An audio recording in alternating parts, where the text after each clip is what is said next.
Good morning, Dubai. This is the Lovin Dubai show with me, Casey. And me, Massa. And we go through the big trending stories. Of course, we're going to talk about the UAE keeping their World Cup dreams alive after a draw in Abu Dhabi last night. And Deep Purple is bringing back rock royalty to Dubai. Mr. Worldwide himself is coming back to Dubai as well. And hotel prices for F1 weekend skyrocket to 170,000 dirhams a night.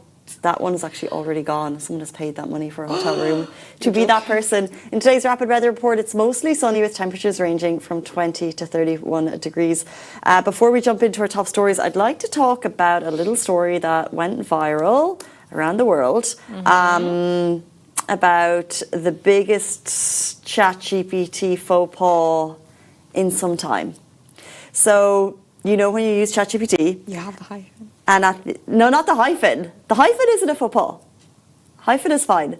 But at the end of your ChatGPT text, it says, would you like me to make this text more friendly, more motivational, more front page friendly, which is what happened on Dawn newspaper, Pakistan, which is one of the most highly respected newspapers in the country. Oh, God. And it says, my if you want, I God. can also create an even snappier front page style version with punchy one-line stats and et cetera, et cetera. Oh, my God. I feel bad for the person. feel that bad for the wrote person. This. Oh, my God.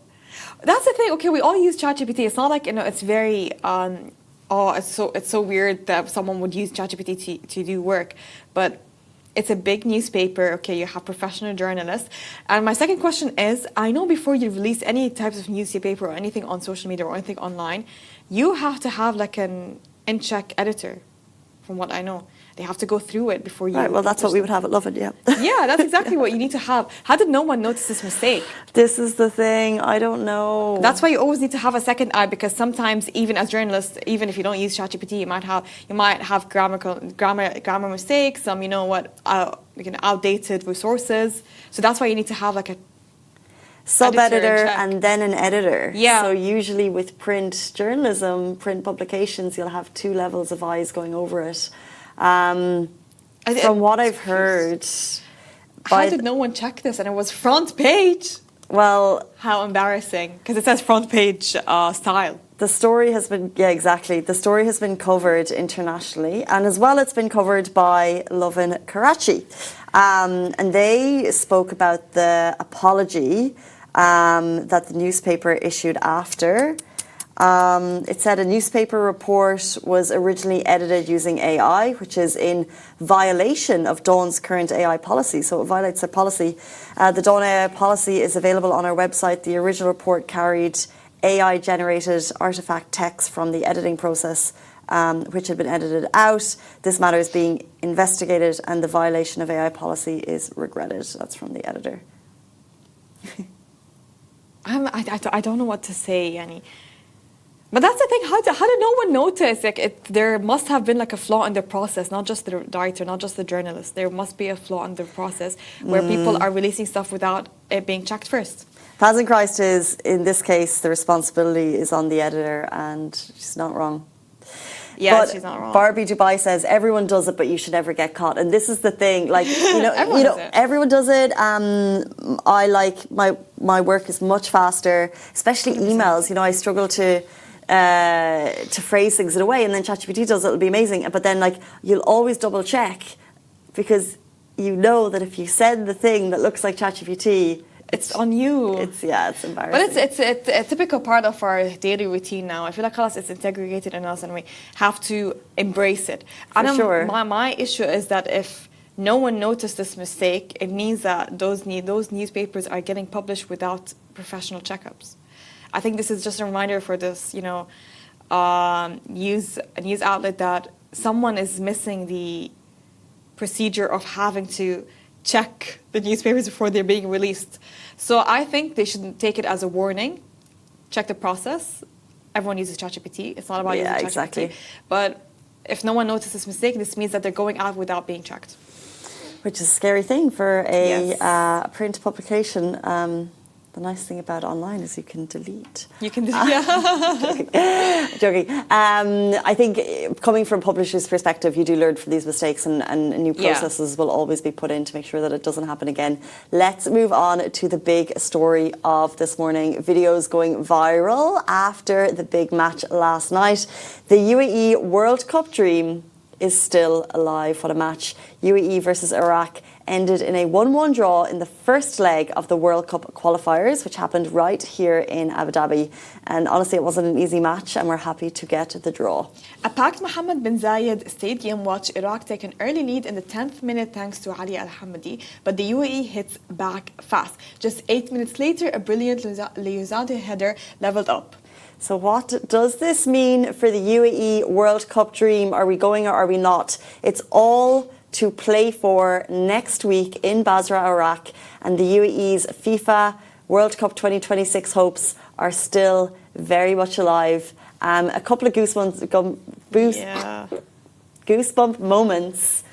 There's a video, I think it's this one here that you're watching to the left of us or the right of us. Yeah. And it's the crowd when the UAE scored the equaliser. Oh, God. I love that, bro. So good. It feels, I wish one day I could attend a match like that, and let alone attend a World Cup match. That's like a dream come true. Mm-hmm. So you can feel, it's just really fun. It's not only about like winning a match or something like that. It's the vibes. It's having that hope. It's everyone anticipated. Everyone is super engaged. But we still have some hopes that we will make it to the World Cup. So let's not lose that hope. We'll make it happen. The thing next week in Basra. Yeah. But what happens with these types of matches is kids go to the matches, they're inspired, and you might say, okay, so what's happening in UAE football? And there's a lot from kind of a ground level. The UAE FA teams, they've got 5 matches this weekend, all streamable on Smashy Sports, by the way. It's the sister channel of ours, so if you want to watch them, you can. 5 games this weekend alone, and will feed the players into the next World Cup. The World Cup teams. And so, if we're supporting from the early teams, right? Like rather than just tuning in for the World Cup, if like the FA, the UAE FA could be just as good as the other leagues international. Yeah. You know, we could beat the Premier League one day. We could beat the Premier League, but we have to start supporting and paying attention to it, and we can do that by tuning into the games this weekend on Smashy Sports. Exactly, because this is what we need to do. This is what I've been saying. I feel like we really need to support this region in terms of sports, okay? And we have here local sports, so multiple teams are playing this weekend, so everything is going to be live, everything is going to be there, so in case you can't attend and watch it yourself, you can still watch it live, or you can get updates from Smashy Sports as well from their Instagram. Right, all the biggies, Falcon versus Al up to date, everything. Dubai Irish is playing versus Fursan Hispania. It is non-stop, though. It is non-stop, yeah. At the moment, I don't know if your industries are as busy, but it just feels like event, and they're all so much fun. So your job is to figure out which ones you want to go to, and maybe it's going to be this one. It's really the best part of the year. So Dubai Purple is bringing rock royalty back to Dubai. So rock fans, this is your moment. Deep Purple is officially returning to Dubai, and they're about to crank the volume all the way up. So the legendary British band is hitting Coca-Cola Arena on Thursday, November 20th, 2025 for their only Middle East show of the year, and it's going to be pure rock history in motion. This is going to be epic. Expect a powerhouse set list filled with classics like Smoke on the Water, Black Knight, Speed King and Fireball, plus a taste of their newest track. So with over 100 million records sold, Deep Purple remains one of the most influential forces in hard rock and heavy metal, still commanding the stage with the same energy that made them icons from the very beginning.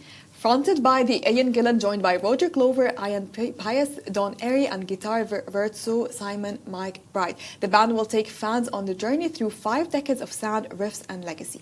This show, as we said, is happening on Thursday, November 20th. Get your tickets now, Coca-Cola Arena. You can get them on coca-colaarena.com. and they are selling like hotcakes. So if you're ready for a night of rock mastery, this one is the one to be at. Dubai brings it on so many levels, whether you're a rock fan, a football fan. Techno, or what would you call our next artist that we're about to talk about? What is his genre? He's like a mix of, I think he's rap.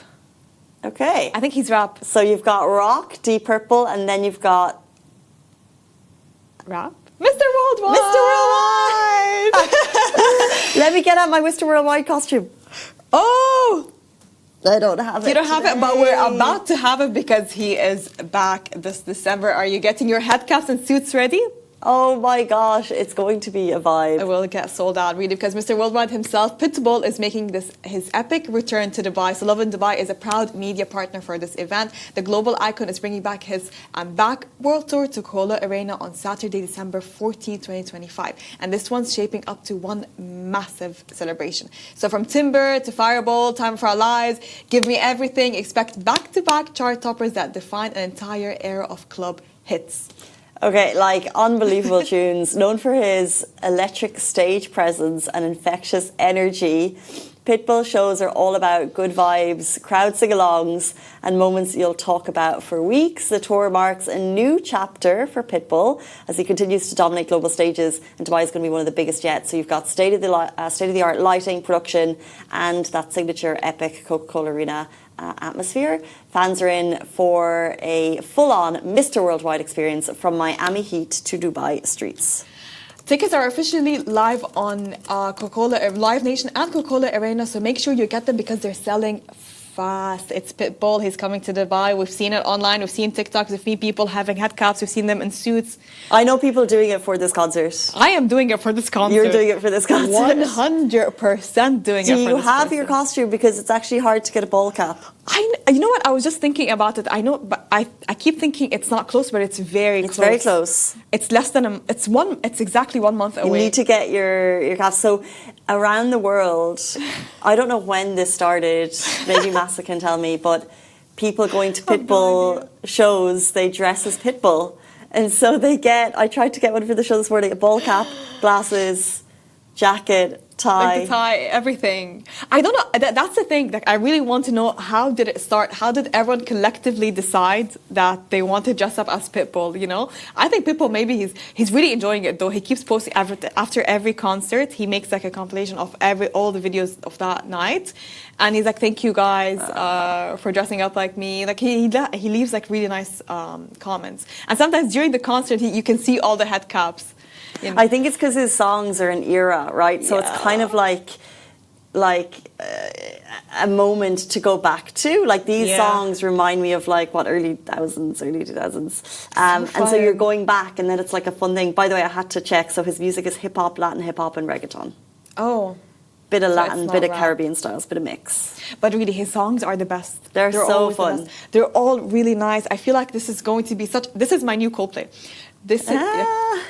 This night, you have your ticket. I even bought them before you know what? You bought your tickets. Yeah, as soon as they announced that tickets will go live on Friday, I bought them on Thursday. You know when you have those early access tickets? As soon as it hit 12, I bought the tickets. And if Massa bought tickets, you know. This is the place to be. Speaking of big concerts, we're going to jump into F1. This story is about hotel prices, but I just want to shout out the concerts happening for F1. Benson Boone, Post Malone, Metallica, Katy Perry. Epic. And along with the music, there is going to be what is expected to be a close finisher for the F1 season, and with that you're going to get a massive crowd, and so fans are already trying to buy their hotel rooms. They've already bought them, and hotel rooms on Yas Island in particular have skyrocketed to 100, 150, 170k a night. So if you are looking for a bed on Yas Island for F1 weekend, you can probably stop looking. You might already be too late. According to Gulf News, hotel rates have soared. Occupancy is already at 80%. Looks like more if you're going through booking.com. And availability is extremely limited on one of the biggest weekends of the year in Abu Dhabi. So listings on booking.com and Agoda show Yas Island Hotel starting from around 19,000 dirhams and climbing up to 32,000 dirhams for the weekend, according to reports. Meanwhile, the Ambassador Suite at the Hilton Abu Dhabi Yas Island is listed at jaw-dropping 172,487 dirhams, and a huge leap from its usual high rate of just over 6,000 dirhams. It's usually 6K. It went up to 170K as reported by Gulf News. Then when I went in to check out that suite, it was actually already sold out. So it's been snapped up. But I guess I was looking at the... to be that person where you can just put 170K for one night. But what I thought about was, like, you've got the W, which overlooks the track. Yeah.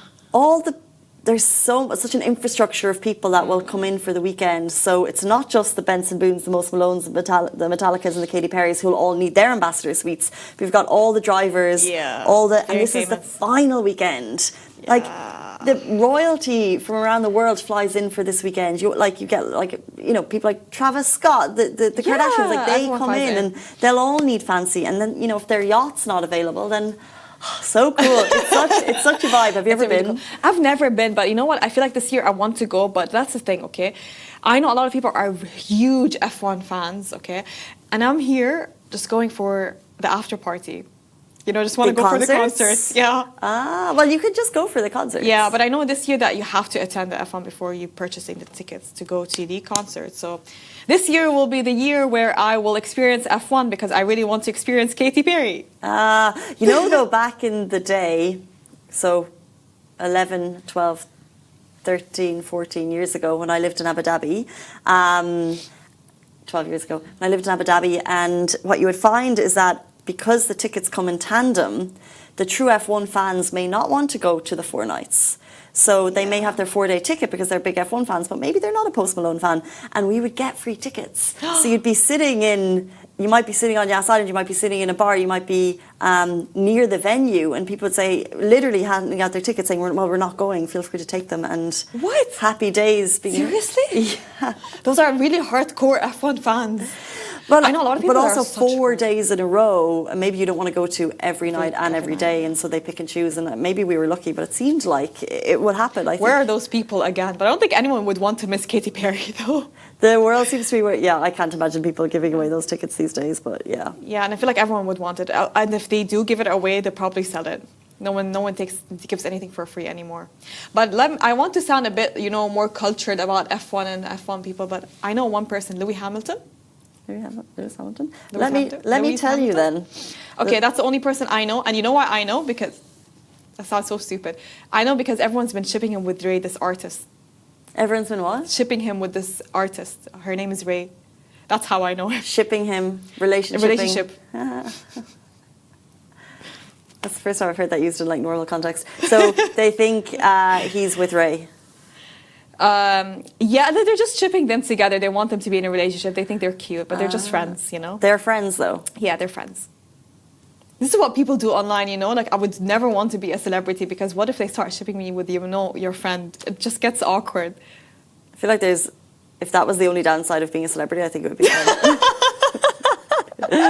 People can say a lot worse. Yeah, they do. They can say a lot worse. Like, you could be with your friend. Let me tell you some F1 culture. Lando Norris is currently leading the drivers' standings. Oscar Piastri, we're not a sports Maybe show. if I see faces, I've seen faces. I know a lot about Charles Leclerc. Let me see his. Because he has a famous relationship that he just got engaged, and she's so fashionable. Oh, look at us. Do you know her? No, wait. What's his name? How do I spell his last name? Charles Leclerc grew up in Monaco, and he's a young driver. Oh, I know him because he got engaged. Yes. He got engaged. It's all over Vogue. And she's so cute. She's so her style is amazing. Yeah, I only knew him because he got engaged. I'm like, oh, cute couple, you know. Okay, so tune back in for more F1 and deep dives, analysis and insight. We'll get other hosts for that show, do not worry. It is Friday and it's a jam-packed time. The weather is amazing. Go out, enjoy the weekend. Watch the UAE FA Cup on Smashy Sports if you're going to stay in. Thank you, Massive, for joining us. Casey. And that is the end of the show. We'll see you back here on Monday morning, same time, same place. Bye-bye.